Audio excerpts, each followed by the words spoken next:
So here is Kashgar. The regions east, north, and west of Kashgar all have many earthquakes, which happen frequently and strongly affect Kashgar. The protective reconstructions are urgent and should be completed as quickly as possible. We don't know when an earthquake might happen. That's why Kashgar's old city reconstruction should not just be sped up, but proceed without delay.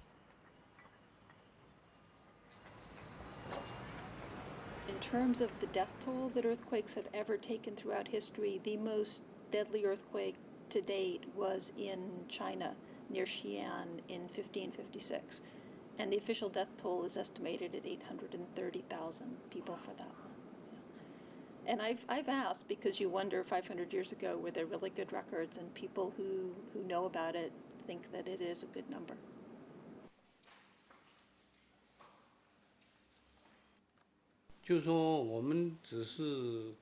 Because we have earthquakes all around this area, in order to protect our people's lives and welfare, we need to reinforce the entire old city. Being a socialist country, our government is strong enough and has the ability to pay for the reconstruction in order to protect our people's lives and property. We can and will strengthen their homes.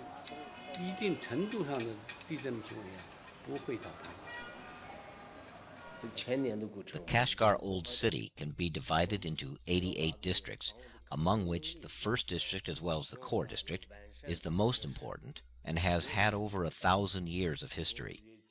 The mayor of the first district has made the requirement, as well as other government officials, that the ancient city will not be destroyed. Instead, we will strengthen its earthquake-resistant capability and improve various kinds of infrastructures, guaranteeing that the old city is preserved well. The protective reconstruction is to maintain and protect the old city. Through the maintenance of the old buildings, we try to keep the original styles on one hand and repair the dilapidated on the other, thus to protect the buildings.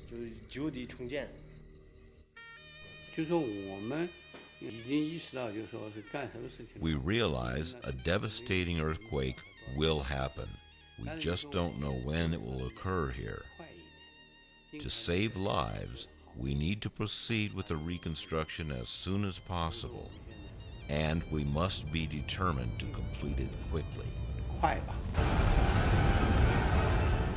There's nothing like a disaster like Wenchuan to bring the point home to the country that there's issues elsewhere. After the earthquake in Wenchuan County on May 12th, officials from the central government, the autonomous region, and the district all made up their minds to start the reconstruction plan in order to improve the welfare of people and to prevent destruction from disasters. The project has a 5-year plan with a national investment of $500 million. Local government is self-financing the rest at $600 million. The project covers the reconstruction of 65,000 family homes with a population of 220,000 people, taking 5 years at a total cost of over $1 billion. The central government in China has committed to an aggressive 5-year project to reinforce or reconstruct the ancient city of Kashgar to protect the 200,000 plus residents who live in danger from potential disaster. But not everyone is pleased. Some of the residents don't want their homes changed. My home is very rich with our people's historical Uyghur culture. You see my home here. It has 200 years of history. The structure has the characteristics of a palace. You can see in its artistic form of the Uyghur architecture. And that's definitely something I do not want to lose.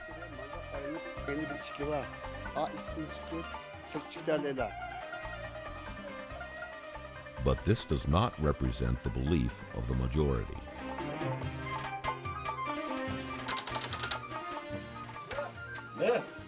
The government officers in each neighborhood reach out to the community and meet with the residents of the old city to explain the plans.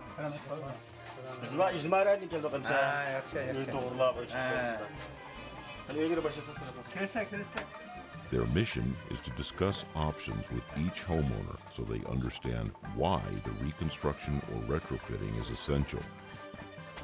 The entire process is explained, and any questions are answered to help alleviate fears they might have. Each resident can choose one of the options presented or choose to do nothing.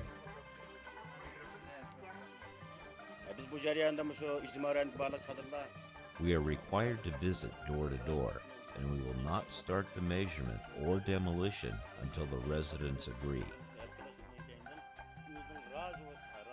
Residents will receive compensation for moving and apartment rent after their houses are demolished. They could move to the new house after the reconstruction.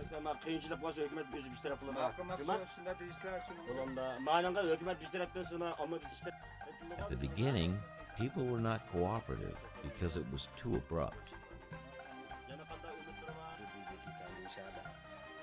Some people were reluctant to move because these houses were inherited from their forefathers. They did not want to leave the place. So when trying to solve this problem, we helped them realize the poor conditions of the house and how they would enjoy the modern conveniences after moving to the new building. After repeated communication with them, they agreed on it.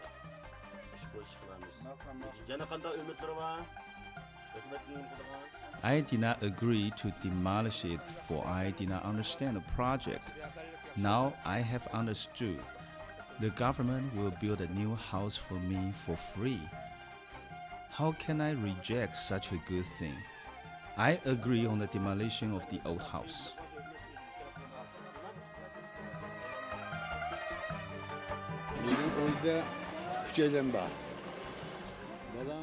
There are 3 people in my family. My child works in the village committee, and my wife takes care of the household. She is sick and unable to walk. The old house was built with bricks, but with no steel. It's not earthquake resistant.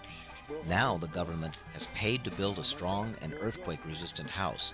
I'm quite content with it. We stayed with my relatives when my house was demolished. I came to see it every month. Now the overall structure and conditions of the house are better than the old one. We will not worry about the earthquake since the new house can resist large earthquakes. This door belonged to the old house, and I did not throw it away because it is still strong. So I put it here. The second floor was added by us after the government helped build the first. It's just like we have imagined.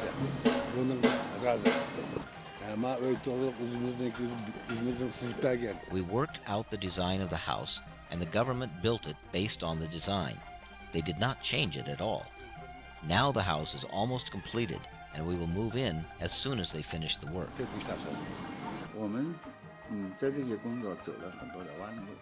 We did a lot, but we ran along a curved path instead of going straight to the point. The old town of Kashgar is very valuable, but it will never withstand a major earthquake. When we started planning to protect Kashgar, we had several different ideas for reconstruction projects. Originally, we wanted to move people to a new suburban area and design new residential houses before an earthquake would cause the houses to fall down. But this method is not practical, because the residents in this area have been living there for a very long time. They have all kinds of social and lifelong relationships. The centralized location is convenient for shopping, working, and socializing. Many of them have their own workshops, restaurants, stores, etc., etc. It's not only about the houses, but also about the way they live their lives. Because of this, they did not want to move to the new residential area we built outside the urban area of the old city.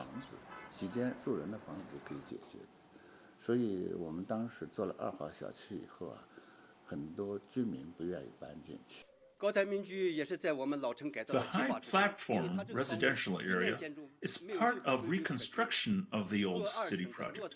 Buildings here are complex and quite a mess. With totally no rules to follow, they have 2 floors, 3 floors, and none are built scientifically. Underground, there also are many tunnels which were dug in the late 1960s. Therefore, these buildings have a high risk factor, especially if a 6 to 7 magnitude earthquake happens. It would be extremely dangerous. The high platform area is a bluff that was built up to keep the homes of this ancient city above the water flowing along the Tuman River. The homes of the old city were built out of the adobe clay from the riverbanks for centuries, but because the engineering of past centuries did not include steel reinforcement, most of the homes were built without modern building codes. With the purpose of protecting the life and property of the people in the old city, we think their lives and property are the priority, and the culture is secondary. After we protect their life and land, the problem of saving their culture will take place naturally.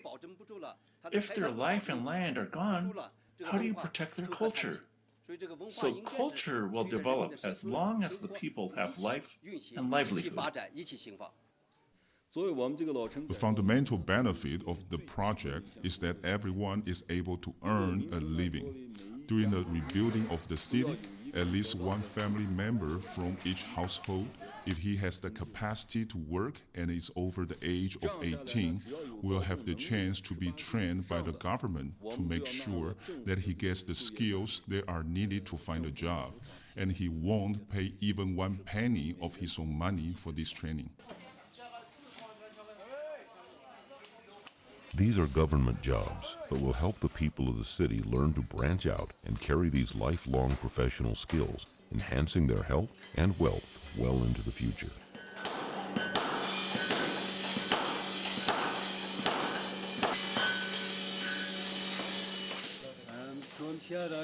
I have been doing business here for 50 years. I started to learn the craft when I was 12, and I am 62 years old now.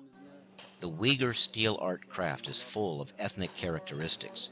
The government has attached great importance to what we do and helped to build a new shop for us, for which we have been very grateful. In the past, we used to make axes, hoes, sickles, and mattocks. Now people use modern agricultural tools such as tractors and lawnmowers. The old tools are difficult to sell, which makes our life harder. We are now trying to create some new and more popular items in order to make a living. There are 12 people in my family, with my mother, 2 sons, 3 daughters, and my grandchildren. I provide for the family by relying on the steel craft.